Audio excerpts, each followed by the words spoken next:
হয়েছে। এলআইসিতে চাকরি গেছে কাদের? খারাপ নেবেন না, এলআইসি মুসলমানরা চাকরি করে না, আমার হিন্দু ভাইদের চাকরি গেছে। হকারকে বন্ধ করে দেওয়া হয়েছে, কাদের কাছে চাকরি বলুন? আমার হিন্দু সনাতন ভাইদের। শুনুন আমার হিন্দু ভাইরা, সনাতন ভাইরা, শ্রদ্ধা দিয়ে বলছি, যতটা আপনি ভারতকে ভালোবাসেন আমিও ততটা ভালোবাসি। আমি আপনাকে ছোট করছি না, তবে আমার ধর্ম বলছে দেশকে ভালোবাসা, তাই দেশের জন্য মরা এটা আমাদের জন্য পুণ্যের কাজ। দেশকে আমরা এতটাই ভালোবাসি, তাই আপনাদেরকে শ্রদ্ধার সাথে জানাচ্ছি, মনে রাখবেন রেল বিক্রি হয়ে গেল, জিনিসপত্রের দাম কিভাবে চলছে, একটার পর একটা, কারেন্ট থেকে শুরু করে, এয়ারপোর্ট থেকে শুরু করে সব বিক্রি হয়ে যাচ্ছে। তাই আইকে চোখকে ঘোরাবার জন্য এই সব ষড়যন্ত্র চলছে। আসুন আমার সনাতন ভাই, আদিবাসী ভাই, দলিত ভাই, সাঁওতাল ভাই, শিখ ভাই, পাঞ্জাবি ভাই, ভারত আপনার, ভারত আমার, ভারত আপনার, ভারত আমার। আমি বলছি ভারত আপনার, আপনার, আপনার, আপনার, আমি আপনার ভাই, আমারও ভারত।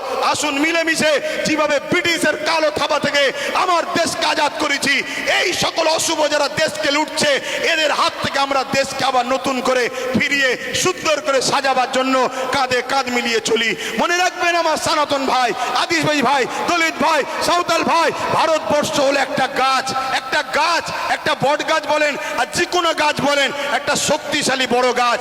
এই গাছের অনেক শিকড় আছে, এই শিকড়ের নাম একটা সনাতন, একটা আদিবাসী, একটা দলিত, একটা সাঁওতাল, একটা বাগদি। মনে রাখবেন আমার ভাইরা, একটা শিকড়ের নামও মুসলমান। যদি একটা শিকড় কাটে গাছ দুর্বল হবে, অর্থাৎ দেশ দুর্বল হবে। মনে রাখবেন আমরা কারো দয়াতে খাই না, আমরা খাই রাজ্জাক আল্লাহর দয়াতে খেয়ে থাকি। তো ভাইরা আমার, এখানে মনে রাখবেন আজকে সব ষড়যন্ত্র চলছে, এই ষড়যন্ত্র থেকে আমাদেরকে খুব বুঝে বুঝে পা ফেলতে হবে। তাহলে এই লড়াই হিন্দুদের বিরুদ্ধে নাকি? আদিবাসী, সাঁওতাল, বাগদি, খ্রিস্টান না, কোন ভারতীয়দের বিরুদ্ধে লড়াই নয়।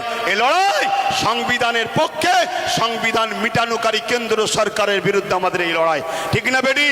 আজকে রাজ্য সরকারকেও এখান থেকে বলি, রাজ্য সরকারকে এখান থেকে বলি, আপনাকে 35 বা 36টা এমপি দিয়েছে আমার সরল প্রাণ ভাইয়েরা, আমার সরল প্রাণ ভাইয়েরা ভালোবেসে দিয়েছে, ঠিক আছে, আপনাকে বিশ্বাস করেছে। এই বিশ্বাসের ন্যূনতম হকটা আদায় করুন। যদি আপনি বিশ্বাসের উপযুক্ত না হন, আগামী দিন আপনার বামফ্রন্টের মতো অবস্থা হবে, সেটা পরের বিষয়। কিন্তু বিশ্বাসের উপযুক্ত হন। এই ভারতবর্ষে, এই বাংলায় 35 বা 36 না কটা 34টা এমপি দিয়েছে, 34টা। মনে রাখবেন বিল অকবার নিলে হবে না। অনেকে বলছেন অকবার নেবে না, অকবার নয়। যদি ক্ষমতা থাকে, যেভাবে দিদিমণি আসার সময় পার্লামেন্টে সংবিধান উল্টো ধরে চিল্লাচ্ছিল, দেখেন না, ছিঁড়াছিঁড়ি করছিল, ওই রকম ওখানে বক্সিং মারবেন ভেতরে। কথা বুঝছেন না, বোঝেন না? শেষবার চান্স দিচ্ছি, শেষবার চান্স দিচ্ছি।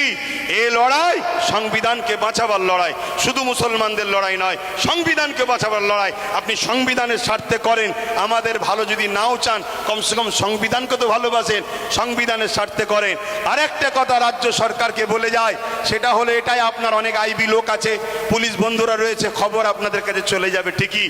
শ্রদ্ধার সাথে বলছি, যে ওয়াদা করেছিলেন ওয়াকাফ ফিরিয়ে দাও, ফিরিয়ে দেব, এই ওয়াকাফকে ইমিডিয়েটলি ফিরিয়ে দেন। ওয়াকাফকে যারা দখল করেছে দখল মুক্ত করেন। এ কথা যখনই বলা হবে, রাজ্য সরকার কি বলে জানেন? যে ওইভাবে বুলডোজার আমি চালাতে পারবো না। কিন্তু আমরা দেখেছি এই রাজ্য সরকার গরিব হকারদের করে বুলডোজার চালিয়ে ভেঙেছে। দেখাচ্ছেন না, দেখেন না? তাহলে আমার হিন্দু ভাইরা, হিন্দু ভাইরা, আদি সনাতন ভাইরা, আমরা আপনাদের দুশ্মন নয়। মোদি দুশ্মনের নজর আপনাদের দেখাচ্ছে। চশমা খুলে ভাইয়ের নজরে দেখেন, আপনাদের জন্য আমার জান দিতে প্রস্তুত আছি আমরা, ঠিক না বেঠিক গো? হ্যাঁ, আমার হিন্দু ভাইরা আমাদের নয়, তাই বলে দিলাম।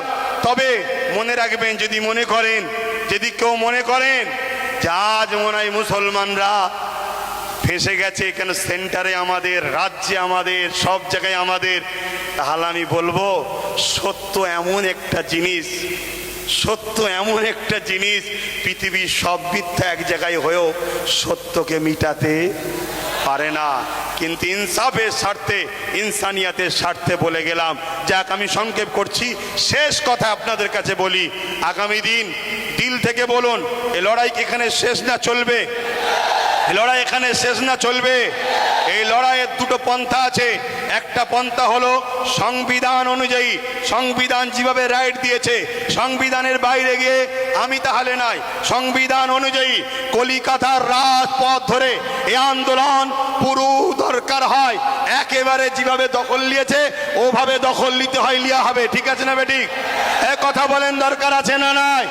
তো মনে রাখবেন, এই লড়াই চলবে, কিন্তু সংবিধানের ডায়েরির মধ্যে থেকে, সংবিধানের আন্ডারে থেকে, সংবিধানের বাইরে গিয়ে নয়। আর একটা কথা বলি, আপনারা বোকার মতো ছুটবেন না। ওই জায়গায় বললাম, চোর ভিড়ে ঢুকে বলছে চোদ্দার চোদ্দার চোদ্দার। যারা আন্দোলন করছে বিগত দিন তাদেরকে দেখা গেছে, যারা ওয়াকাফ ঝেড়ে খায় তাদের মুখে মুখ দিয়ে গুজুর গুজুর করেছে। আমার একটু ভাষা খারাপ ভাই, কারণ আমার ছেলে শুকিয়ে আছে, তো আমার ছেলে তো খেতে পাই না, আমি তো গার্জেন, আমার বাচ্চা শিক্ষা পাই না, আমার বাচ্চা গরিব, আমার বাচ্চা কলকাতায় হোস্টেল পাচ্ছে না, পড়তে পাচ্ছে না, অথচ কলকাতায় 33 খানা এতিমখানাকে দখল করে রেখেছে শাসক। 33 খানা এতিমখানা রয়েছে কলকাতায়, ভিআইপি জায়গা রয়েছে, ওই জায়গাগুলোতে সব বিভিন্ন প্রমোটিং হয়ে যাচ্ছে, কোটি কোটি টাকা লেনদেন হচ্ছে রাজ ক্ষমতার জোরে। এমনি বলিনি যে রাজ ক্ষমতা দরকার, এমনি বলিনি রাজ ক্ষমতা দরকার। আরে আব্বাস সিদ্দিকী আসবে না, ওই নওশাদকে দিয়েছে, ওটাই থাকবে তোদের সাথে। আমি আমার যেটা করছি করব, কিন্তু তোমাদেরকে ভাবাচ্ছি, তোমরা ভাবো, তোমরা ভাবো। আজকে বিধানসভায় এতগুলো তো মুসলিম এমএলএ রয়েছে, এমপি রয়েছে, এই গত কদিনে, এই গত পরশু দিনে আলোচনা হয়েছে, কারো মুখে কথা নেই। তোমাদের নওশাদ, তোমাদের ভাঙড়বাসী, তোমাদের নওশাদ, তোমরা গর্ব করো, তোমাদের নওশাদ। তোমাদের এই ভাঙড়ে পাওয়ার গ্রিগেড যখন তৈরি হয় 3 বিঘে ওয়াকফ জায়গা ছেড়ে নিয়েছে। আমি বলে যাচ্ছি, মিলিয়ে নাও, 3 বিঘে ওয়াকফের জায়গা পাওয়ার গ্রিডের নামে নিয়েছে। পাওয়ার গ্রিডের প্রয়োজন আছে না নাই ভাঙড়বাসী জানে, ও বিষয়ে যাচ্ছি না। আরো জায়গা আছে তো, কিন্তু ওয়াকফ নিবি কেন? কথা বুঝে আসছে? আমি একটা ছোট্ট কথা বলবো, অনেকে বলতে পারে নওশাদ কি করলো। আমি একটা কথা বলবো, ওর আমি বড়, আমার ধর্মীয় হিসাব অনুযায়ী ও আমার জুতো ঘুরিয়ে দিতে হবে, ওর বড় ভাই আমি, সম্মানের দিকে। কথা বুঝে আসছে? আমি ওর নাম করতেছি না। আমি একটা ছোট্ট কথা বলবো, ভাঙড়ে এয়ারপোর্টের নামে জমি নিতে গেছিল, জানেন তো? নিতে পেরেছে? এটা তোমরা বেঁচে, তোমরাই তোমাদের নিজেদের তকদিরকে, আল্লাহর হুকুম তো বটে, করেছো ভালো। কি যদি ও না থাকতো, অন্য কেউ থাকলে একদিন সই করে জমিলে লাখ লাখ হাজার হাজার মুসলমানদের ঘরে উচ্ছেদ হয়ে যেত। কথা মাথায় ঢুকছে? কিন্তু ওই নেশার ঘোর এখনো কাটেনি। শুধু একটাই করো, যেখানে মুসলমান গ্রুপ বেশি হয় কেস দিয়ে তুলে দাও, নাই ভোটাভুটিতে ভাগ করে দাও, আর না হয় জমি অধিগ্রহণের নামে কেড়ে দাও। তো ভাই, আমি আর কথা বাড়াবো না। আগামী দিন আপনারা আমার সাথে আছেন তো নাকি? কথা বলুন, আছেন তো নাকি? একেবারে সত্য হাত তো, এটা একদম কোনো ধোকা নয় তো। অনেক কষ্ট করে যেতে হবে, গাঁটের পয়সা খরচ করে। সরকার নয় আমি, সরকারি ফান্ড নেই, সরকার নয় সরকারি ফান্ড নেই। আর আমাকে পিছন থেকে সরকারও দেয়নি যে আব্বাস তুমি একটু নেমে যাও। আমাকে বলুনি, শুধু ওইদিকে বলো না, 8 আনা যে খাবে সেও চোর, 1 টাকা যে খাবে সেও চোর। কথা বুঝে আসছে না নাই? তো সেই জায়গায় হাত নামান। আগামী দিন বাপ ভাই আমার, সবাইকে একটু সংগঠিত হতে হবে। মা বোনেদের ঘরে বাড়ি বাড়ি গিয়ে শোনাবেন যে ওয়াকফ আমাদের বাঁচাতে গেলে গণতান্ত্রিক প্রক্রিয়ার সংগ্রাম যেমন, আর একটা হলো কি, লাঠি তৈরি করতে হবে। লাঠি বোঝেন না? হ্যাঁ, এখানে বিল হচ্ছে, সেখানে যদি আপনার লোক থাকে বিল ধরে ছিঁড়ে ফেলবে। বেশি কথা বললে চেয়ারের উল্টো দিক দিয়ে দেবে। হয় দরকার আছে না নাই? হ্যাঁ, কেন তুমি সংবিধান বিরোধী কাজ করছো? এর জন্য লোক দরকার আছে। আর এই ত্যাগ স্বীকার করতে আপনাদের ঘরে একটা জিনিস করতে হবে, কি? নিজেদের মধ্যে আমি বড় হব, আমি বড় হব, আমি বড় হবে স্বপ্ন ছাড়তে হবে। নিজের বাচ্চার ভবিষ্যতের জন্য আসো, সবকিছু কুরবান করো, লোভ লালসা কুরবান করো, চিটিংবাজি ধোকাবাজি কুরবান করো। 2-4টে গাদ্দার গাদ্দারি করেছে বলে চিন্তা করনি। মনে রাখবে, ও গাদ্দারদের চিন্তা করার দরকার নেই। আল্লাহ যেটা করে ভালোর জন্য করে, পচা ঝাঁজ বেরিয়ে যায় ভালো, কারো জন্য কোনো কিছু আটকায় না। তো যাক, কেন্দ্র সরকারের বিরুদ্ধে আমাদের এই সংগ্রাম আজ থেকে শুরু হলো 6 ডিসেম্বর, আগামী দিন চলতে থাকবে। শেষ কথা আবার বলি, বাবরি মসজিদ ইনশাল্লাহ, বাবরি মসজিদ ইনশাল্লাহ, বাবরি মসজিদ ইনশাল্লাহ, বাবরি মসজিদ ইনশাল্লাহ। হাত লম্বা করে তুলে বলুন হবে ইনশাল্লাহ, ইনশাল্লাহ। নারে দিবে, আরো দিল খুলে নারে দিবে, নারে দিবে। লব্বাইক ইয়া রাসূলুল্লাহ, লব্বাইক ইয়া রাসূলুল্লাহ। ভারতবর্ষ, ভারতবর্ষ, ভারতবাসীর ঐক্য, ভারতবাসীর ঐক্য, ভারতবর্ষের সংবিধান নারে দিবেন। পুলিশ বন্ধুদের সঙ্গে আমাদের কোনো রাগ নেই, তারা আমাদের বন্ধু, তারা আমাদের বন্ধু। কিন্তু অশুভ লোকের হাতে ক্ষমতা চলে যাওয়ার জন্য পুলিশ বন্ধুরা বাধ্য হয় পরিবার, চাকরি, নিজের জানের হেফাজতের জন্য আমাদের উপরে লাঠিচার্জ করতে বাধ্য হয়। কথা বুঝে আসছে?